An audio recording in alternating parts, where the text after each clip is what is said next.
Hi, I'm Neil O'Gorman from Agilent Technologies. I am the PXIT Product Line Manager, and today I would like to introduce you the newest member of the PXIT family. We have today our N2100B Option 300. This is a 10.3 gig compliant DCA. So what's new on the Agilent N2100B DCA? Well, alongside the 10 gig compliant receiver, as I already mentioned, we have the new PON receiver filters also. PON, 10 gig Ethernet, and fiber channel are all high growth areas, along with parallel optics, and we now provide receivers for all these markets. Also, we are launching a new feature called Smart Post-Processing. This feature, like the rest of the product family, is there to address the requirement of optical transceiver manufacturers that they must decrease the cost of test. Smart post-processing does this by improving the throughput, decreasing the test time. This is critical for optical transceiver manufacturers.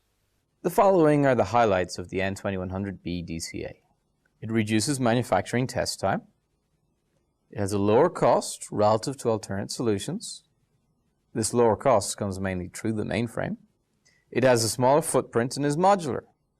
So you can have multiple DCAs in the one chassis, or even multiple DCAs in multiple chassis. Also available in the PXIT product family are the N2101B BERT, N2102B pattern generator, and finally the N2099A synthesizer, all of which are complementary products to the N2100B DCA. Now, I will show you the 10 gig DCA along with Smart Post-Processing. First, I want to show you the following slide. Here's an example of the typical frequency response of an N2100B Option 300 DCA when the 10 gig E filter is selected. The green line is the ideal response, and the blue is the actual as determined from our impulse response measurement. You can clearly see the blue line tracks the green line extremely well. The pink lines indicate the allowed tolerances as defined by the standards. One additional point to note, of course, is that the DCA can operate up to 11.3 gigabits per second. However, the 10.3 filter is the highest compliant filter available for the N2100B. Now, let's have a look at the 10 gig eye. So, here is our 10 gig signal. I've already set it up. If I hit acquire, we'll see the eye updating. This is actually a K285 signal with a compliant 10 gig reference receiver. Just to demonstrate, I will select, say, the 4x fiber channel eye, which obviously is going to close the eye quite considerably. And now I'll jump back to the 10 gig eye.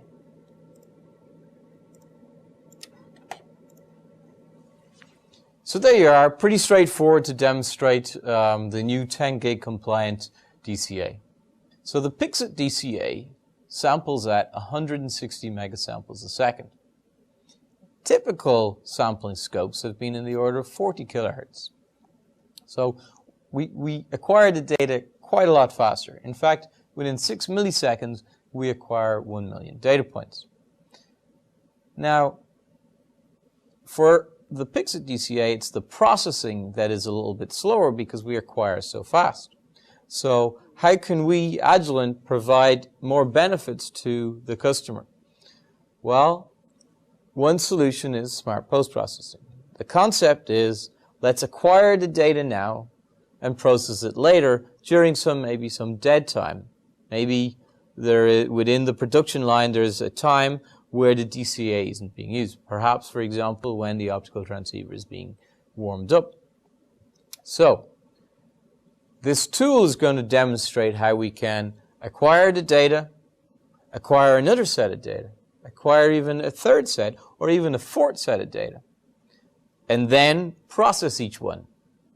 So, let me demonstrate that. Just before showing you the demo, I want to briefly show you the following. Here's an example of the stages involved in a typical optical transceiver production line. Very briefly, it consists of 4 stages. The first stage is the handling and temperature setting of the DUT. The second stage is the tuning of the extinction ratio and OMA along with some other parameters via adjusting the bias current and modulation voltage of the DUT. SPP is not relevant at this stage, but it's also not needed. The very fast update rate of the N2100B at about 200 to 300 milliseconds provide a very fast feedback loop to tune the required parameters.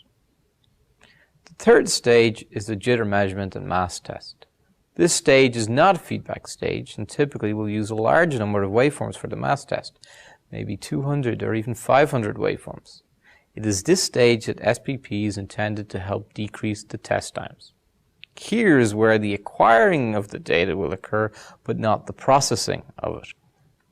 Stage 4 is the BE or sensitivity test.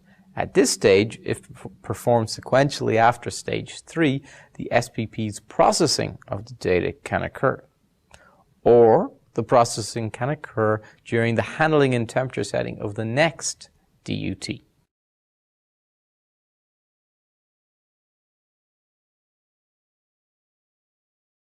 So what I'm going to do is I'm going to set up two acquisitions.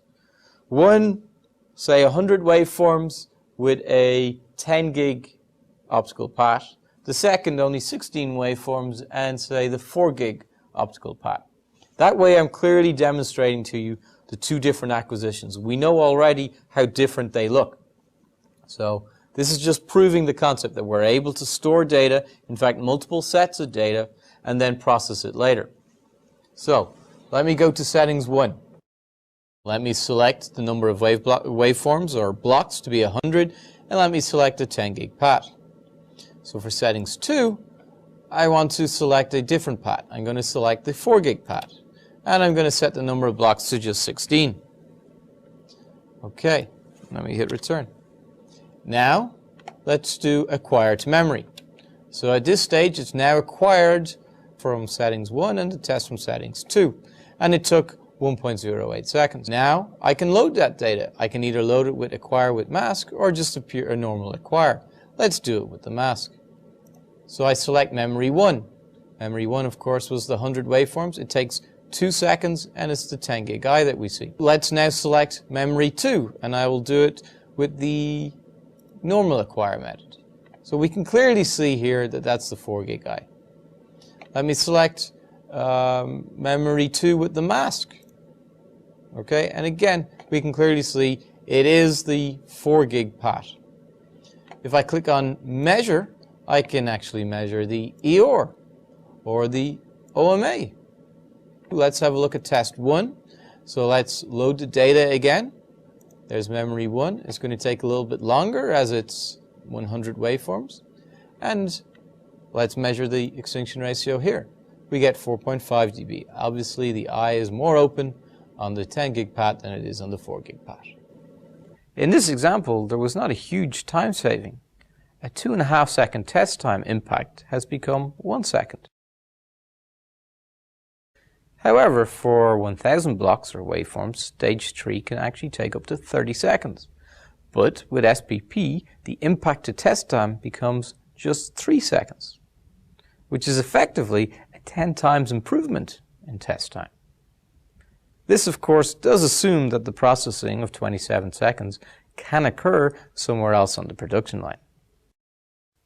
Now you have the information on our new 10 gig filter, including PON, and also our new feature, Smart Post Processing.